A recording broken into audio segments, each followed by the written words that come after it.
It is way too early, but where would the Jazz's rookies be selected based on Summer League performances? Find out next on Locked On Jazz. You are Locked On Jazz, your daily podcast on the Utah Jazz. Part of the Locked On Podcast Network, your team every day. Hello, all, and welcome into another episode of Locked On Jazz. I'm Leif Thulin with you here again for the last episode of this week, and I'll be back with you next week. And I'm excited and honored to have the opportunity to talk to you guys about my favorite team, the Utah Jazz. I'm a credentialed NBA Draft analyst, a attendee of the Combine, attendee of the Summer League, lover of basketball, geeky numbers, and the NBA Draft in particular. And that's what we're going to talk about today. So stay tuned for a fun, exciting episode as the Jazz may need to know where these guys rank in a few years, but I'm going to do a way too early redraft of this year's draft based off the Summer League. Thanks for making Locked On Jazz your first listen every day. And remember, Locked On Jazz is free and available on all the platforms, including YouTube at Locked On Jazz, where the best way to help us grow is comment anything below. And today's question is a pretty open-ended one. Where would you draft the Jazz's rookies in a way too early redraft? Just based off what you've seen, or if you want to add some logic, give me your reasons. I'll try to engage with you on that. Put it on Twitter, but definitely put it on YouTube below. All right, so here's what we're going to do. In the first segment, I'm going to go through the top picks up until where I think Keyonte George has played himself into that discussion of where he could be drafted. In the second segment, I'll talk about where Taylor Hendricks plays his way into the discussion despite no action. And in the third segment, I'll talk about the players drafted near around Bryce Sensabaugh at the tail end of the first round or even in the second round whose Summer League performances have encouraged me to say confidently that they'll be picked higher in redraft than 28th pick, like I think Sensabaugh will. All right, let's dive right in. So the draft was not very long ago. In fact, when I'm recording this, it was just a couple weeks ago. It was June 22nd, and I'm recording this on a Thursday, much like that, and you'll hear this Friday. Victor Wembanyama was number 1. Brandon Miller went 2. Scoot Henderson 3. Amen Thompson 4. So I'm going to talk about those 4, and I think they're at a position as of right now. I'm not saying they're insurmountable, that Keyonte George couldn't be better, that Taylor Hendricks couldn't be better than any of those guys. But I just don't think in a redraft that I'm conducting right now, there's a way those guys are touchable. For instance, Victor Wembanyama gets a lot of criticism for a poor first performance, then scores 27 and 12 on 14 shots and alters everything defensively. So he's untouchable.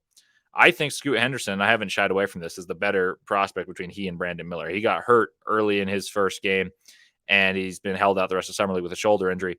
I think he's sensational. Like, he just has it. I don't think Keyonte George has the it like Scoot Henderson does. Brandon Miller, I think, is untouchable because he's got the unique versatility of being a 6'8" wing who can score the ball, and now he's hit the graduate from Summer League. They're going to hold him out. Amen Thompson sprained his ankle badly and will be held out for the rest of the Summer League. So all these guys are being held out, which is a shame. But I think it's really a sign of that they're viewed as franchise-altering pieces. And that's why you draft at the top of the draft the way you draft. I mean, I told you guys my philosophy. Sometimes I prioritize upside, and that's why I'm optimistic about Hendricks and George and Sensabaugh to some degree. But at the top of the draft, you got to get top-end traits, top-end players, and these guys have what it takes in that capacity. Like, I think that Wembanyama obviously has been regarded as a prodigy. Scoot Henderson's unbelievable. Brandon Miller was one of my favorite players entering this draft, and he exceeded my expectations. And that's hard to do when I put you 4 to begin with. Amen Thompson was number 3 to begin with. So that's my same top 4. I just don't think Keyonte George can get there. Now, here's where the discussion starts.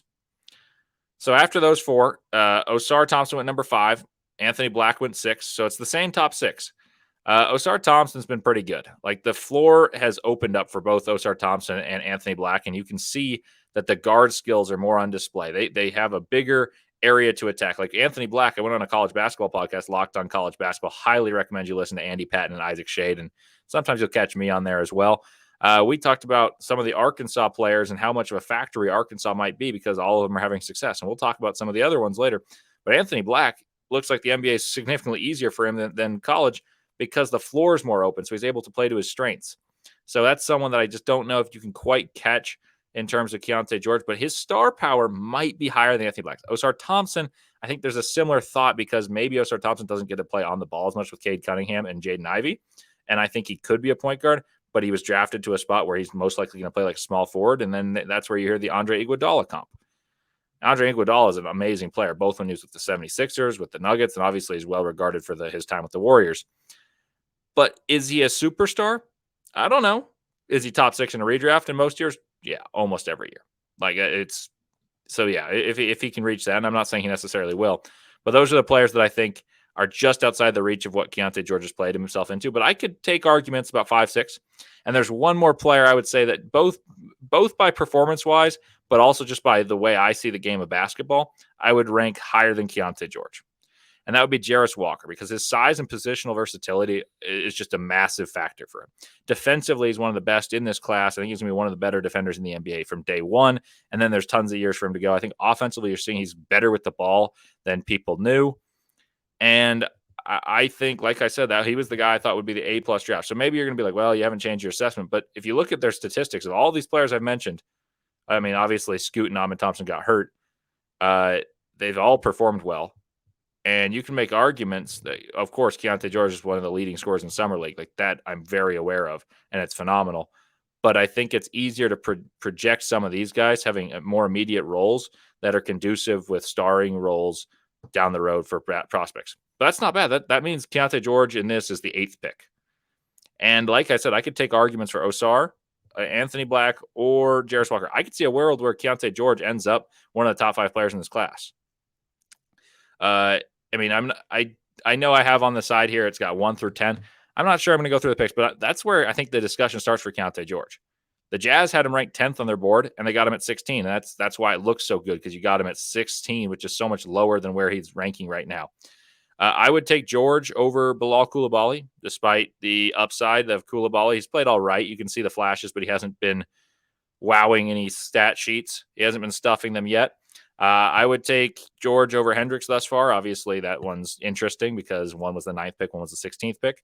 I would take George over Cason Wallace, who rounded out the top 10 in his performances with the Thunder. He's been very good.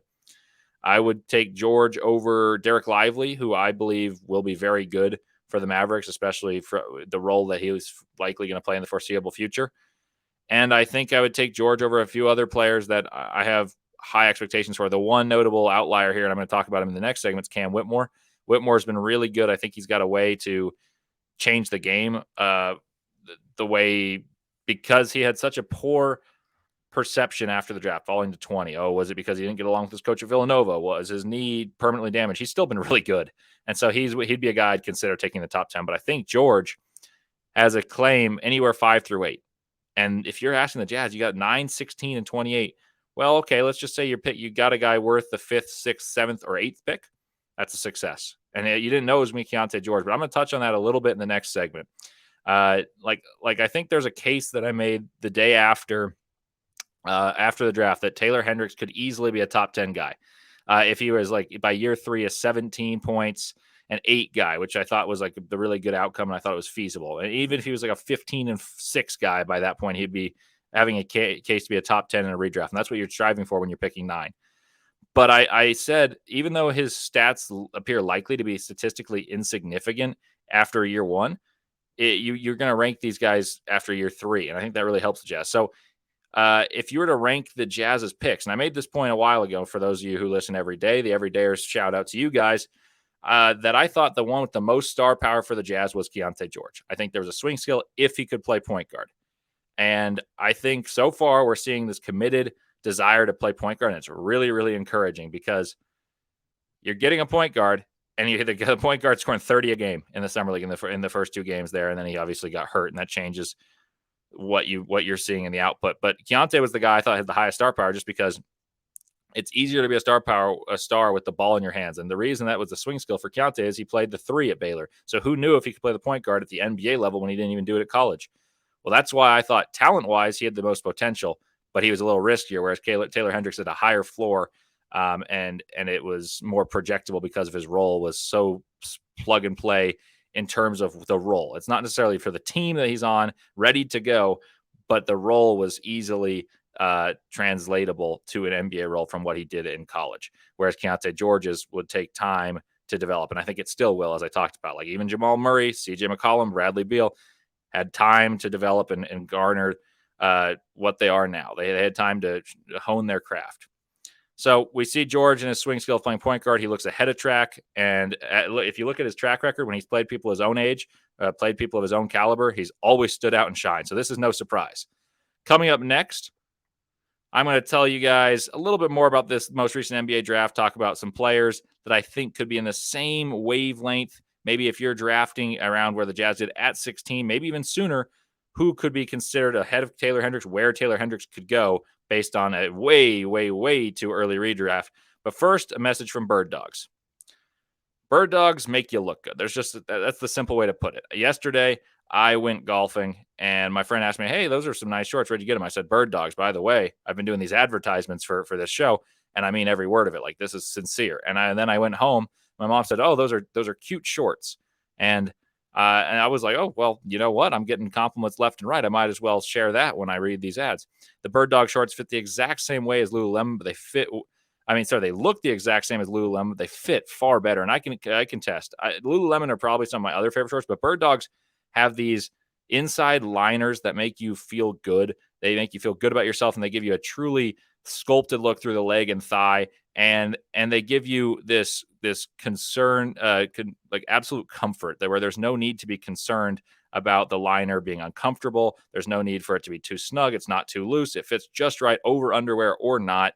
It's phenomenal. And they fit way better than regular shorts. They're not made of that stiff, restricting cotton that other shorts are made of. And I could not recommend it more highly. Go to birddogs.com/LockedOnNBA or enter promo code LockedOnNBA for a free Yeti-style tumbler. That's birddogs.com/LockedOnNBA or promo code LockedOnNBA for a free Yeti-style tumbler. You won't want to take your Birddogs off, we promise you. That is true, and I'm devastated they're in the wash right now because I don't know what shorts to wear for my basketball game coming up in an hour. Welcome back into Locked On Jazz. Leif Thulin with you here. So in the first segment, we discussed the top 10, more or less, of how I would redraft the way too soon 2023 NBA Draft and explain some logic behind it. So in this segment, I'll find a spot for Taylor Hendricks and explain where that might be based on kind of the way I perceive value in the NBA as you're drafting and what leads to being considered a good pick down the road. Because right now I mentioned it's way too soon. Obviously, they haven't played an NBA game yet. But it's way too soon until you're like 3-4 years down the road. A lot of people say 5, 6, 7 years down the road, but I think 3 and 4 is when you start to realize what players are good no matter where they are. And sure, players can get better, but that's when you start to realize. So with George jumping into the top 10, that means players like Coulibaly, Wallace, and Lively are within reach following those next couple picks where the Jazz would have picked. Bilal Coulibaly, like I mentioned, isn't stuffing stat sheets. He's not been super impressive in the scoring column, but he just looks the part. Like, if you watch him closely, he looks the part. It looks like he belongs and has this capacity, and he's going to go to a team that really will cultivate talent in the Wizards, where they need to take their time and find their franchise pieces, and I think he'll have the chance to prove that he is one of them.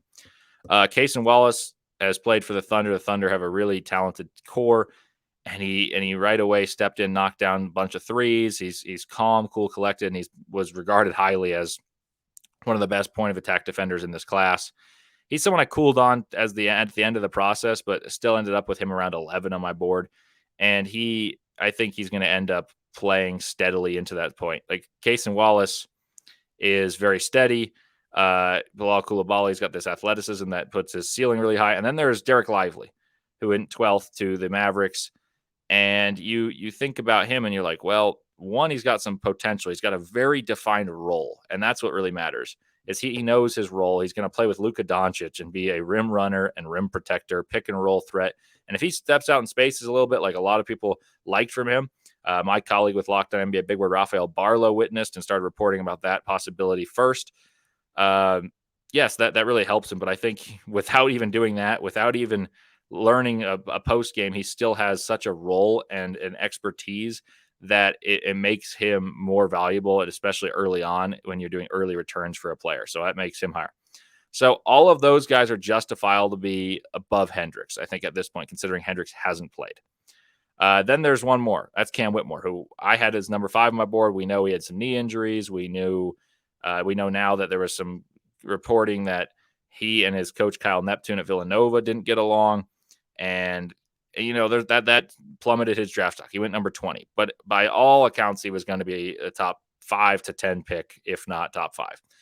And he's attacking the rim. He's shooting all right. He's not really passing, but summer league, there's not a lot of that. But so people are saying oh, look, he doesn't pass. That's why.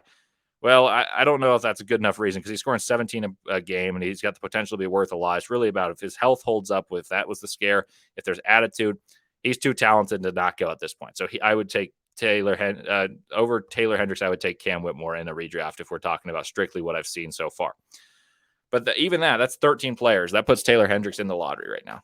Like, I think Hendricks without playing has the most upside here, and he's projectable, and he's what the NBA covets right now. He's long, he's athletic, he protects the rim, he spaces the floor, he shoots the ball well, he's able to do a lot of things and doesn't need the ball in his hands to be effective. So that's the appeal. Like he just fits the modern NBA. I also likened him to Jabari Smith Jr., but said Jabari both before the draft and obviously coming into this year seemed like the better prospects, and despite a down rookie year. And when I was explaining that, I noticed on some YouTube comments and some tweets I received that the Jazz fans were kind of giving me pushback about that. But, and I'm not saying this because Jabari's been phenomenal in Summer League, but I think if you think about it, a lot of people thought he was going to be the number 1 pick overall coming out of Auburn. Like if you watched his film at Auburn alongside Walker Kessler, he was phenomenal. Like he was absolutely sensational. He was my favorite player in college basketball to watch that year. And he was shooting ridiculously well. He was creating for himself and doing things. But the reason that I hesitated to put him as high, and I was considered low on Jabari Smith for having him 4th when most people had him 1 or 2, was because I just didn't see him as a primary creator. And I still don't at the NBA. But that's not what you want necessarily in Hendricks. And that's why I think Jabari was a better prospect, but the archetype is so coveted and so valuable. So I want to reiterate that was a compliment, not an insult. For the record, though, Jabari Smith Jr. Has been sensational in this summer league, and he's going to get more of an opportunity than Hendricks likely will, even though he wasn't given enough of an opportunity in Houston. But in the summer league, he's leading the entire summer league in scoring. He's scoring 36 points per game, 7 rebounds, and 4 assists in 2 summer league games, including a game winner. And he's a good defender. Like that's really, really good. If Taylor Hendricks can do that at any point, that's awesome. That is awesome. So who else figures to be in this range for this discussion? If we're going to continue the thought. Is there anyone I would take over Hendricks in this case? Probably not. The shooters that went 11, 13, and 14, that's that's Jet Howard at 11, Grady Dick at 13, and Jordan Hawkins at 14. I had all of them low on my board. I had all of them after 20. And so maybe I've got some, I'm not quite ready to change my gears.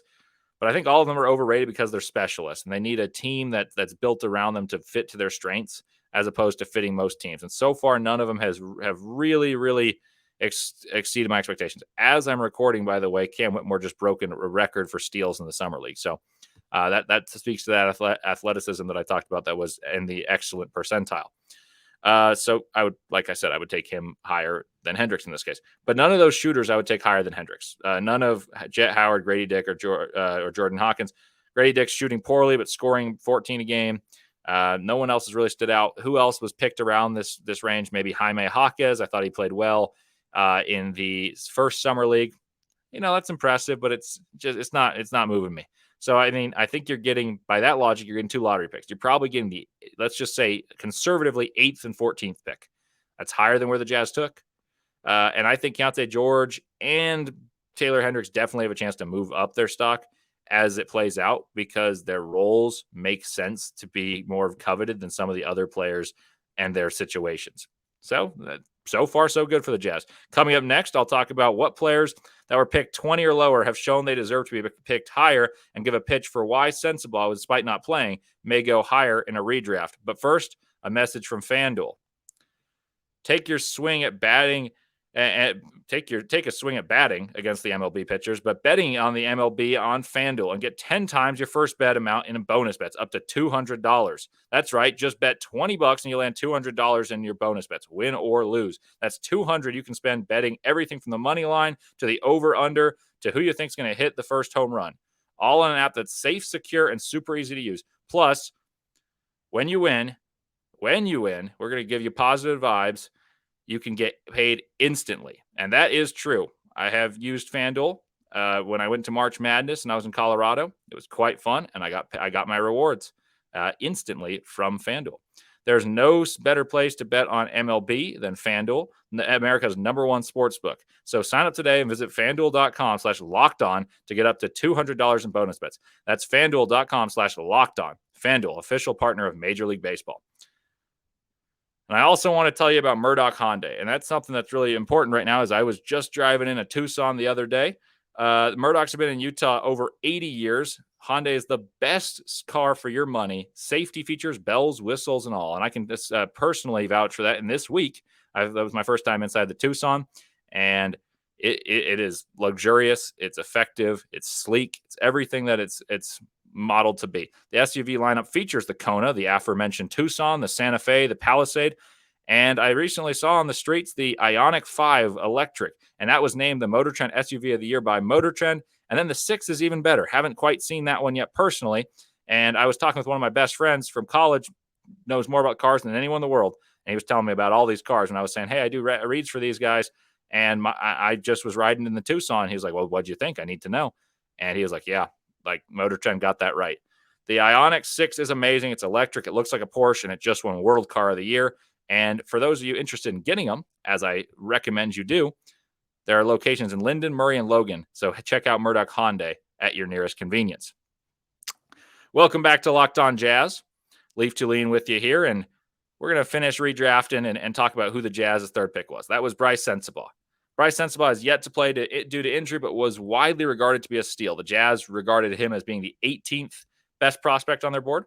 And I think most people would say that 28 was far too low for Sensabaugh to be picked based off the skill set that he has. Let's talk about some other players that have played that I think would be in this. So for just NBA fans, Nick Smith Jr. is an obvious one. He put up a monster performance a few nights ago. Leonard Miller, I talked about the other day, so everydayers know why that one was important. He went to the Timberwolves at 33, and I had him as a lottery grade coming in, and the Timberwolves got him at 33, so that might be a thorn in the Jazz's side in terms of when the Jazz take some of their picks. Jordan Walsh has been sensational for the Celtics. He also fell to the second round. It's another guy from Arkansas, just like Nick Smith Jr., along with Anthony Black, I think, who are thriving with more space in the NBA, showing their more patented and skilled offensive skill set than was allowed to be shown in a court that was just so jam-packed. It was alarming. Another one would be Olivier Maxence Prosper for the Mavericks, went 24th. He was a junior off-ball guy, and he's just playing his 3-and-D role to a T. And then I would say Chris Murray is someone that's steady, and he looked good early in some play. So now what can Sensabaugh do to ingratiate himself without Summer League to say he was a good pick? It's too early to tell you that. But, well, it's an easy response for you, though. He shoots the lights out, and he scores like it's second nature. So if he rehabs and is healthy enough to be an average NBA defender, I think at 28, you're typically looking for some sort of skill set to set you apart to stick in the NBA. Well, he was one of the best scorers in the country as a freshman. At 19 years old, he had a scoring package, and he was arguably the best shooter in this draft. Like, he was a 45% catch and shoot guy. That was better than Jordan Hawkins. That was better than Grady Dick. That was better than Jet Howard. And he was an on-ball scorer as the primary option for a team in Power 5 basketball. Like, that's rare to get at 28. I know defensively there's some questions. There's questions about his health, but I'm not going to hold health against him. I know he's missed these games, and there's questions about how his knee is going to do because he missed time at the end of the year for Ohio State. But you can't factor in health when doing a redraft when before the guys played. That's not fair. Maybe down the road it is, but not yet.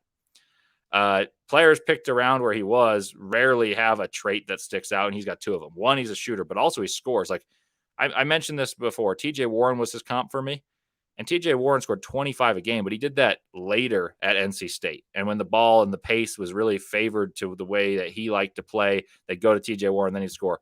Well, Sensabaugh was a better shooter and scored more as a freshman. And their team wasn't good, which I actually think makes the fact that he was so efficient so impressive. He also plays like bully ball basketball, so did TJ Warren, but in an era where threes are more important, the fact that he was able to score in multiple ways is something that you rarely see at 28, considering the fact that he was arguably and statistically probably the best shooter in this draft. I pulled up his strengths for my scouting report just to read to you guys to refresh your memory for those of you who weren't listening when we were telling you what you got in Bryce Sensabaugh. Well, here's what you're getting and why I think he's still a very good 28th pick, even without having seen him play at the NBA level yet. Efficient volume scorer as a freshman. His shooting splits were 48, 41, and 83. That's 48% from the field, 41 from three, and 83 from the line. Really good shooter. Strong wing with size to play the 2 or the 3. 45% catch and shoot from 3, which is the best of anyone in the first round. Scores in the post with alarming efficiency. It's maybe not the way that he'll score in the NBA, but it's impressive. He scores off the bounce and off the catch. He draws contact, and as a result, goes to the free throw line. That's a knack of being a good scorer. 46% on pull-up jump shots. Solid ball handler, fills lanes in transition. I think it's hard to imagine that there's going to be 27 players picked ahead of him as long as he's healthy. Because I think health will dictate how good he can be defensively. You just can't teach shooting like that. You can't teach scoring like that. And at 28, though I will tell you, and I'm not going to say this as a slight to Sensabaugh because he was well above the 28 on my board as well. The guy that I wanted the Jazz to take was Leonard Miller. And I think Leonard Miller has a very good chance of being someone that's a thorn in the Jazz's side in terms of helping the Timberwolves enormously. But in sum, the Jazz likely emerge with guys ahead of their respective picks. I mentioned that Keyonte George, I could see an argument as high as 5. I'd say 5 through 8. So if we split that difference, we'll say 6. Or we could even say 8. That's still ahead of 9 where the Jazz picked. I think Hendricks, if I'm lowballing where he ends up, I'd say around 14 seems likely. I think he easily could be around 11.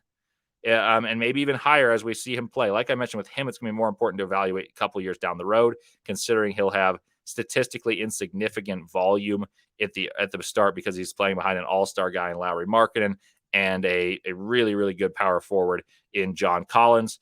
And then Sensabaugh, like George was picked 16th, obviously, but I mentioned he's in my rankings right now, he's 5 through 8. Like there's an argument he could be a star in a really good class, and that could be amazing for the Utah Jazz, especially the position of need where he's transitioning to point guard. And then at 28, I think that it's unlikely. It's just improbable that someone like Sensabaugh doesn't pan out to the level of that pick, if not better. So right now, the Jazz are getting plus volume, plus production, projected, I suppose, but in Keyonte George's case, just proven from all 3 picks, and they look like winners of this draft by this evaluation. It's an interesting thought, and I'm eager to see what you guys think about this. Let me know on Twitter. Let me know in the comments below on YouTube. And thanks for making Locked On Jazz your first listen. With your second checkout, Locked On NBA Big Board, they'll probably be doing some more redrafts similar to this as they're at Summer League. That's Rafael Barlow, Richard Stamen. Great guys, do great work. Recommend you support them, and I'll be back with them as well. And I'm looking forward to being back with you guys next week. And so if you guys have any thoughts, comments, anything you want me to talk about next week, let me know on YouTube or on Twitter, and I'll do my best to do that. And as always, let's go Jazz.